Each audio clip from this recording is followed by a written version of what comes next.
અમદાવાદના કાલુપુરમાં જાણે કાયદાનું નહીં પરંતુ બંગાળી બાબુઓનું શાસન ચાલતું હોય તેમ અંબાજી મંદિર પાસે જ દારૂ અને નોનવેજની ઝિયાફત ઉડી હતી। આ કારીગર રત્નોને કદાચ ખબર નથી કે આ સંસ્કારી પોળ છે, કોઈ પિકનિક સ્પોટ નથી। નવાઈની વાત તો એ મકાન માલિકોની છે જેમણે પોલીસ નોંધણી કરાવવામાં આળસ આવે છે, પણ દર મહિને ભાડું વસૂલવામાં જરાય વાર નથી લાગતી।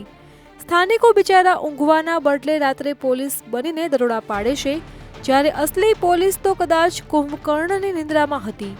જ્યારે જાગી ત્યારે સાહેબને લથડિયા ખાતા નબીરાઓમાં મહેફિલ નહીં પરંતુ માત્ર પીધેલા જ દેખાયા હતા અને ખાલી પીધેલા સામે જ ગુનો દાખલ કરતા રહીશોમાં ભારે રોષ જોવા મળ્યો હતો। હવે વાત રહી મકાન માલિકની। જો પોલીસની નિષ્ક્રિય કામગીરી તેમજ મકાન માલિકો આમ જ આંખ આડા કાન કરશે અને કારીગરો આવી જ રીતે સાહેબી ભોગવશે તો રહીશોએ જાતે જ સિંઘમ બનીને પોતાની પોળ બચાવવી પડશે। અમારી તમામ માહિતીથી અપડેટેડ રહેવા માટે જોડાયેલા રહો ત્રિશુલ ન્યૂઝ સાથે।